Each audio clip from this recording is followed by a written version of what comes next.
proof that human habitation took place thousands of years ago gets discovered in 1993 in Goa. This makes me suspect there are many such things that we still may not have known.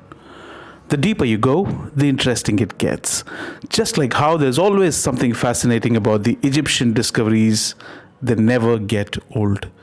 That curiosity led me to know more about the history of Goa beyond beaches and the booze. So I decided to begin my little expedition, getting lost a few times along the way, meeting few fellow riders. All in all, it was an amazing experience. Uncovering the facts layer by layer and learning things you did not know before is perhaps the reward of this entire journey. Join me in this series where I try understanding the history of Goa as much as I can beyond beaches and the booze. Let's look at Goa like never before. Let's roll the intro.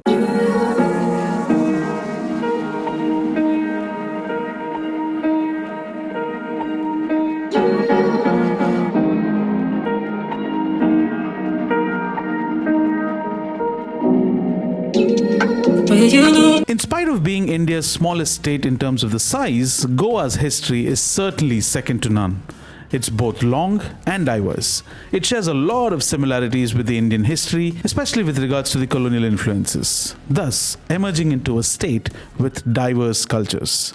I remember reading an article during one of my visits about the existence of some rock carvings or petroglyphs as they are called. Petroglyphs still exist in the Usgalimal region, which is about 65 kilometers from the capital Panjim. Petroglyphs simply are etchings made on the rock surface using either a chisel or a hammerstone.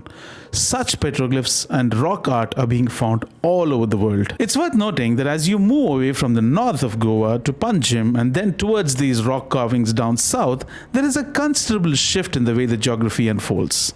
It gets quieter, feels like abandoned in some ways. I must confess, there were moments when I felt a little freaked out. I could feel some invisible presence around me, or maybe I was overthinking. It was beautiful nevertheless. The water stream, followed by wide, lush greenery, is quite a sight. The scenes in the carvings depict various aspects of life in those times. There were wounded animals which were being hunted, notably the bison. There is a depiction of the peacock very smartly etched to make the most of the uneven surface of the rock. The dancing woman and newborn babies are suggestive of fertility rituals in those carvings. These rock carvings in Goa are estimated to be around 4,000 to 6,000 years old. These carvings exhibit some of the earliest traces of human settlement in India. During the medieval period, Goa was ruled by the Kadamba Kingdom, Vijayanagara Kingdom, Bahmani Sultanate and the Bijapur Sultanate. This site, thankfully, now is an Archaeological Survey of India protected site. This was discovered in 1993 absolutely by chance. When local villagers took archaeologists to the curve in the west-flowing Kushavati river outside the village, this was discovered. There were mysterious engravings on the laterite stones. As of today, there's also a beautiful quarry with green water, and it's quite a sight to watch. The layer of mud covering up these engravings had been washed away by monsoon floods, facilitating their discovery. In the due course, when the soil was cleared, more and more engravings were found. In the coming years, the Archaeological Survey of India put up signages and started promoting this as a tourist destination, while it's still due its fair share of tourists. Unfortunately, not many of the tourists make it a point to visit this marvelous site. Some of the finds are also displayed in the Panjim Archaeological Museum. Unfortunately, I don't have the pictures as photography is not allowed. After clearing the area, the team discovered about 140 rocks with clear engravings depicting human beings in various postures, a different variation of cattle, elephant, deer, and other animals, and abstract designs scattered all over the area. There are also large hoof prints and human footprints that have been carved into the rock. The rock shelter at Usgalimal has enough space for about 25 to 30 people. The perennial stream in the vicinity might have served as the Stone Age man's water source for centuries. Taking care of this beautiful site is an absolute necessity. The carvings are a silent testimony to humans' ever-evolving nature.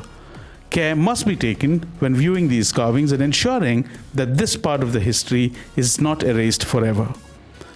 These discoveries have demonstrated that the region had been supporting a population of hunter-gatherers well before the advent of agriculture. Further waves of migrants followed between 1700 and 1400 BC. These migrations were accompanied by southern Indians from the Deccan Plateau.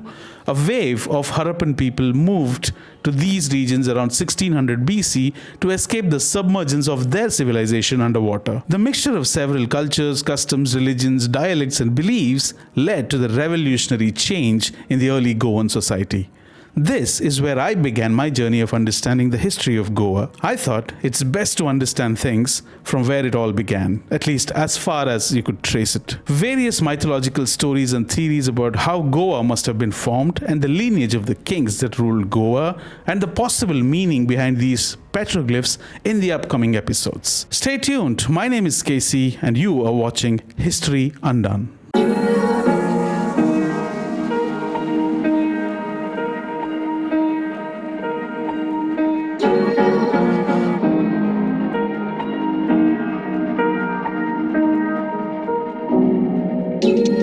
Where you look, where you touch, where you feel, yeah. Where you look, where you touch, where you feel, yeah. Yeah. Can we talk about me and you? Can we talk about the truth? I wanna know, I wanna know. Can we talk about me and you? Can we talk about me and you? Can we talk about the truth? I wanna know.